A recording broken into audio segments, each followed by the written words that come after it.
Ayo, lempar bolanya. Ayo, ada yang tahu tidak kami sedang bermain apa? Sepak bola? Salah.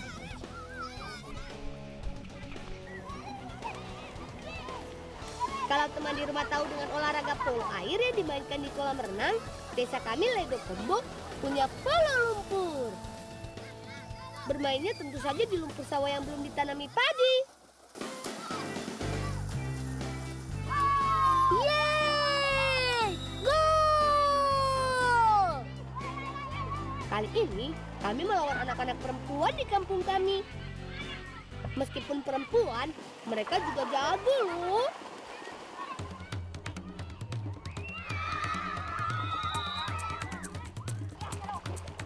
Hup! Tangkap!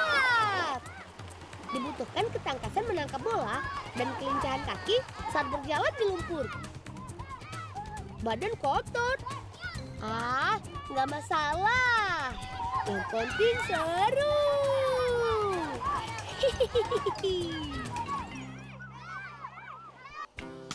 Kawan, di desa kami banyak tumbuh pohon maja. Kata ayahku, si bulat ini banyak manfaatnya loh. Satu buah maja beratnya bisa mencapai 3 kilogram. Jadi harus hati-hati membawanya ya.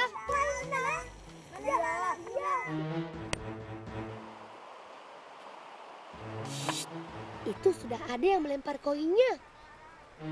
Kawan, di desa kami ada mitos dan kepercayaan jika melempar koin atau uang di sumber mata air dapat menolak bala dan menjauhkan dari berbagai macam penyakit.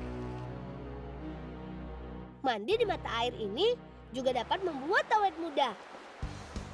Tapi aku dan kawan-kawanku sering ke mata air ini untuk tujuan lain. Coba tebak apa yang kami incar di sana. Hehehe. Ayo, siapa yang paling tahan menyelam di dasar kolam dan mencari koin?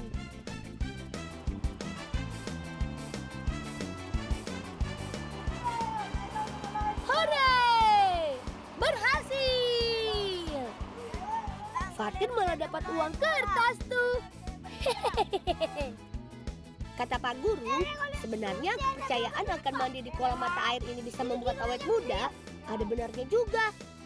Sebab air dingin yang bersih ini dapat melancarkan peredaran darah dan membuat kulit menjadi bersih.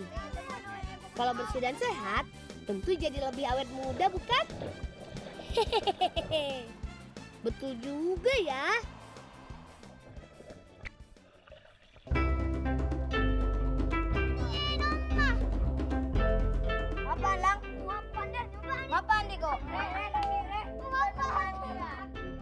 Tuh, benar kan? Buah maja ini punya banyak manfaat. Bukan hanya daging buahnya saja, kulitnya yang keras juga bisa dimanfaatkan untuk helm ala Ledo Kombo. Hehehe. Kawan, ayo! Peralatan kami sudah siap nih. Ada donat, ban. Tak lupa helm buah maja yang juga sudah terpasang. Ada yang tahu kami mau main apa? Tunggu saja ya. Yuhu!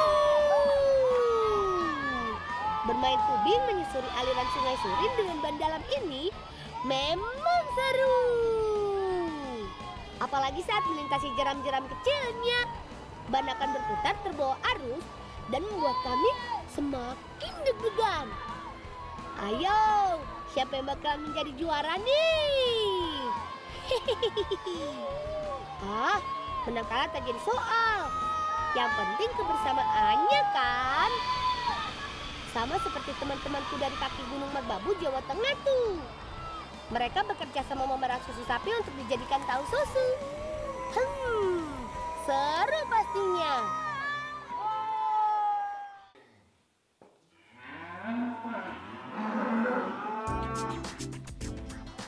Ini dia, kandang sapi milik Pak Deku. Kebetulan Pak De sedang perah sapinya tuh. Teman, sapi yang sedang diperah Pak De bukan sembarang sapi loh. Sapi ini baru saja melahirkan 2 hari yang lalu. Nah, susu yang dihasilkan sangat spesial karena bisa digunakan untuk bahan pembuat tahu susu. Pak Dek, niki sing ajeng didamel tahu susu pundi? Iki Lang, iki cetak persake iki bantunen. Oh nggih nggih. Tidak semua susu sapi bisa digunakan sebagai bahan pembuat tahu. Hanya susu dari sapi yang baru melahirkan saja yang bisa. Lang, nek arep mewang meres iki, nganggo mentega sik iki ya, tangane ya. Dengan menggunakan mentega, memerah sapi terasa lebih licin. Supaya sapi tidak terluka karena kulit tangan kita yang lebih kasar. Sepertinya sudah cukup nih susunya.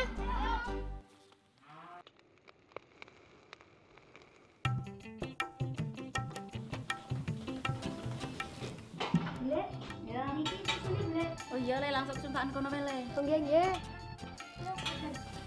Susu dari sapi yang baru melahirkan disebut kolostrum. Susu ini lebih kental dibanding susu sapi biasa. Warnanya pun agak kekuningan. Kolostrum memiliki manfaat yang banyak untuk kesehatan manusia. Salah satunya untuk meningkatkan kekebalan tubuh dan mempercepat pemulihan luka. Diperlukan bumbu tambahan sebagai penyedap rasanya. Bahannya ada ketumbar, bawang putih, dan bawang merah. Bule, niki sampun saged dicemplungi bumbu kok. Oh iya Lang. Semuanya harus dihaluskan terlebih dahulu. Kemudian dicampur dengan rebusan susunya. Susu harus direbus hingga menggumpal, teman. Kaki diudak gen rata Lang. Ini. Merebusnya hingga 1 jam. Maka susu akan menggumpal dan mengumpul di permukaan air. Dan sisa airnya akan berkurang kepekatan warnanya. Nah, gumpalan inilah yang bisa menjadi bahan dasar tahu. Tidak semua susu jika dimasak bisa menggumpal seperti ini. Hanya susu kolostrum saja yang bisa. Wis Lang cukup, malah dinet-net. Oh nggih nggih Bule. Yas, diwadahi wi. Tak sih. Nah, kalau sudah banyak gumpalannya, saatnya kita saring. Hati-hati Lang, aja nganti pecah. Oh nggih nggih Bule. Nah, setelah disaring, kita padatkan supaya bisa saling menempel dan membentuk seperti wadahnya. Oh nggih nggih Bule. Padatkan hingga air yang menyatu pada susu yang sudah padat ini menjadi terpisah. Supaya saat digoreng nanti tidak hancur, air harus benar-benar tiris, teman. Jangan lupa dipotong dulu ya. Cihuy. Tahu susu siap digoreng nih. Hati-hati, minyaknya sangat panas. Kalau sampai terkena kulit bisa bahaya, teman. Jika sudah masuk dalam wajan, diamkan dulu hingga warnanya kuning keemasan. Jika sudah begitu, barulah bisa dibalik. Untuk mendapatkan gizi dari makanan, kita bisa mengolahnya dengan banyak cara. Salah satunya, tahu susu ini. Dengan cara memasak seperti ini, bisa menyiasati adik-adik yang tidak suka susu untuk tetap mendapatkan gizi yang baik.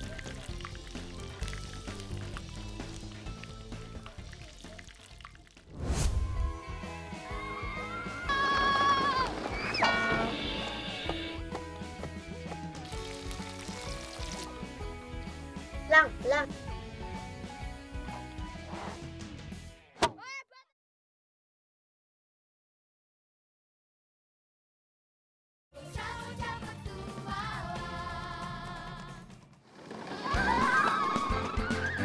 Kula nuwun. Namaku Isna, bocah petualang dari Gunung Besek. Nah, ini Purba, Habib, dan Ariel. Mereka adalah sahabatku dari Plosorejo, Kecamatan Kismantoro, Kabupaten Wonogiri, Jawa Tengah. Kawan, karena daerah tempat tinggal kami berbukit-bukit, paling asik kalau kita meluncur dari ketinggian dengan sepeda unik kami ini. Meskipun terbuat dari bambu dan kayu, sepeda ini tak kalah dari bikinan pabrikku. Malahan kami bangga memakainya, karena ini adalah kreasi kami sendiri. Bahan-bahannya pun mudah didapat dari sekitar kampung kami.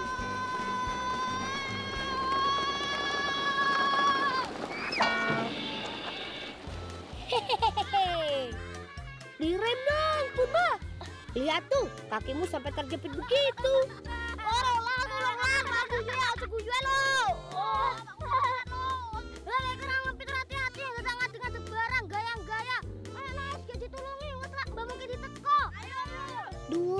Kalau begini sih, bukan kamu saja yang bisa terluka.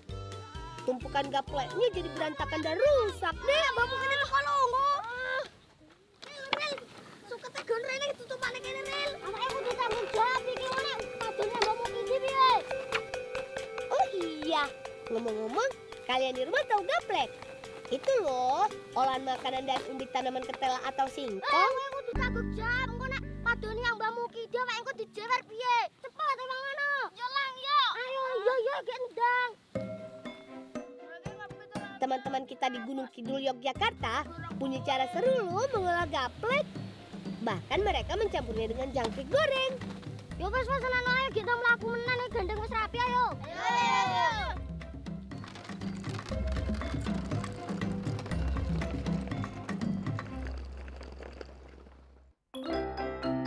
Gunung Kidul mempunyai lahan pertanian yang kering, sehingga lebih cocok ditanami singkong daripada padi. Iya, singkong merupakan salah satu makanan pokok pengganti beras di Gunung Kidul. Masyarakat di sini mempunyai cara unik untuk mengawetkan singkong, yaitu dengan membuatnya menjadi gaplek. Cara membuatnya mudah kok. Setelah singkong dipanen, kemudian kupas kulitnya sampai bersih. Kemudian jemur singkong di bawah sinar matahari. Kira-kira butuh waktu 2-3 hari kalau mataharinya terik. Sebelum diolah, gaplek harus kita tumbuk menjadi tepung. Tepung inilah yang kita kenal dengan nama tepung tapioka. Dari tepung ini lahir satu makanan yang khas dari daerahku. Namanya tiwul, yaitu nasi yang berasal dari tepung singkong. Mau tahu cara buatnya? Yuk kita bawa tepung singkongnya ke bibi di dapur.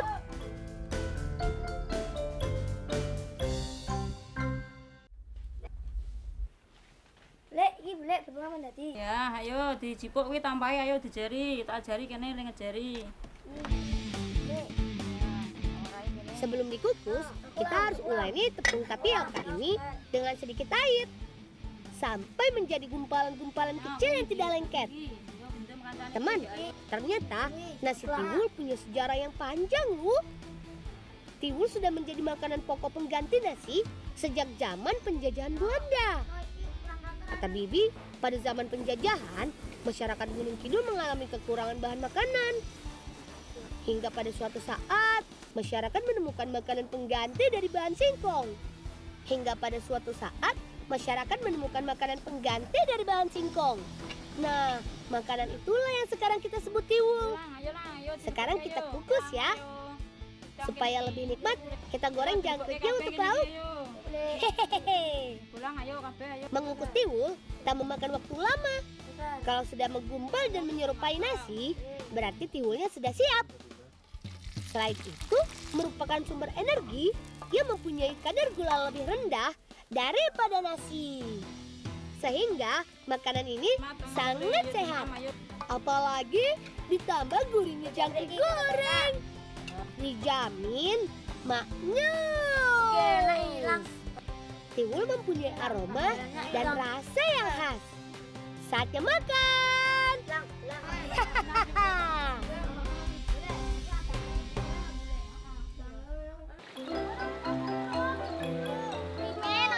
Ayo sapi, sini mandi dulu supaya badanmu bersih. Kami punya ramuan sendiri loh, yaitu daun bengkuang. Bapakku bilang zat yang terdapat pada daun bengkuang dapat melenyapkan kuman serta bakteri yang terdapat pada kulit sapi. Ayo kawan, gosok terus. Nah, kalau daun bengkuang digunakan untuk kulit sapi, lain halnya dengan manfaat buahnya. Bayu, apa sih? Lagi gawe apa? Gawe lulur. Lur apa? Lulur beras karo susu. Mbak Yuku ini suka sekali luluran pakai parutan buah bengkuang dicampur tepung beras. Iki Mbak susune. Ya, matur nuwun.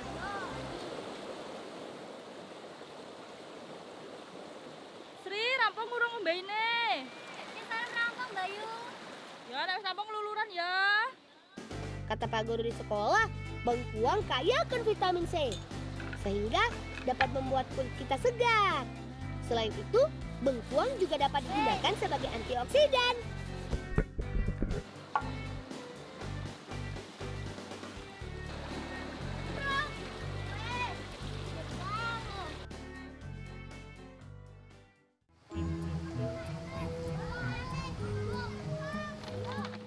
Di desaku terdapat beberapa kawanan monyet ekor panjang.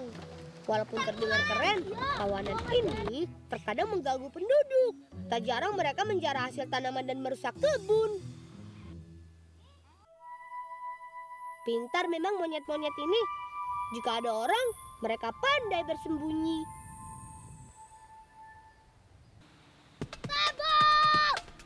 Hehe. Tenang, walau bentuknya mirip meriam, tapi kami tak menggunakan peluru. Tak ada yang akan tersakiti, kawan. Hanya bunyinya saja yang terdengar keras. Kami biasa menyebut meriam ini baleman. Sekat-sekat pada bilah bambu ini kami lubangkan hingga tembus, kecuali pada bagian pangkalnya. Untuk menghasilkan bunyi yang keras, kami menggunakan minyak tanah. Saat dipanaskan, minyak tanah dalam bambu gampang menguap, sehingga terciptalah uap minyak tanah. Campuran uap minyak tanah dan oksigen dalam rongga bambu ini akan meledak jika disulut api. Bagaimana? Keras kan bunyinya? Kita harus meniup-niupkan udara melalui lubang pemicu agar asap keluar dan rongga bambu terisi kembali oleh udara.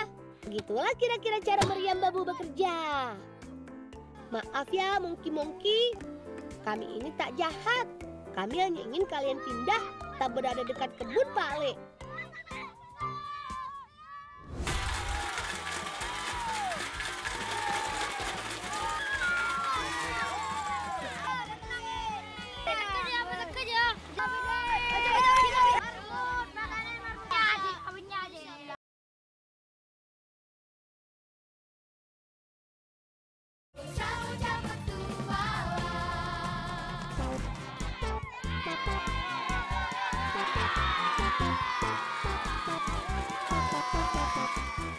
Ayo, lari yang kencang. Ya, marmut jagoanku tertinggal di belakang. Teman, kegiatan seru ini namanya karapan marmut atau perlombaan adu lari marmut khas dari Lumajang. Binatang berbulu tebal yang mirip dengan tikus ini akan berlari karena terusik bunyi-bunyian yang ada di garis start. Supaya bisa berlari kencang, para pemilik marmut sudah melatih marmut-marmut ini sebelumnya loh. Bahkan seringkali mereka juga menambahkan kantong kresek pada bagian belakang tubuh marmut yang akan berbunyi berisik ketika si marmut ini lari. Wih, pantas saja binatang pengerat ini larinya lebih cepat dari aku. Oh iya, karapan marmut cuma ada di desa kami loh. Tepatnya di Kecamatan Kunir, Kabupaten Lumajang. Tradisi karapan memang tidak bisa lepas dari kami warga suku Madura. Namun, karena di sini susah mengembang biakan sapi, maka karapan marmutlah yang menjadi hiburan kami.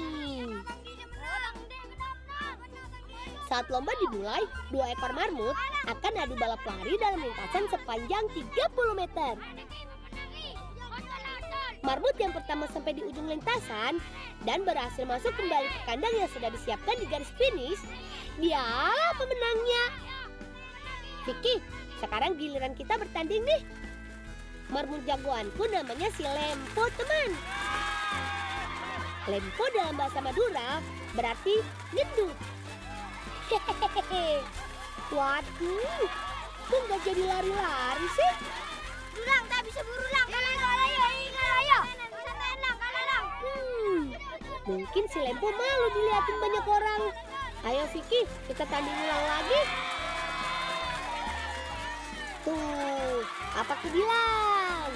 Si Lempo memang hebat. Larinya kencang sekali. Bara berenya si Vicky tertinggal jauh.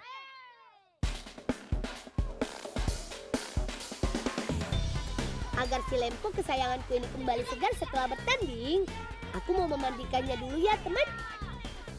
Selain segar, bulu marmut kesayanganku ini juga akan bersih dari debu saat adu balap lari tadi. Ayo, coba berenang. Saat berenang, marmut akan menggerakkan seluruh anggota badannya. Jadi, secara tidak langsung, mandi dengan cara berenang seperti ini menjadi olahraga bagi si binatang mungil ini. Tapi, jangan terlalu lama ya teman mengajak marmut mandi. Soalnya, si mamalia berdarah panas ini tidak kuat berendam dalam air sungai yang sedingin ini. Kasian kan kalau sampai marmut-marmut ini jadi masuk angin. Hehehe.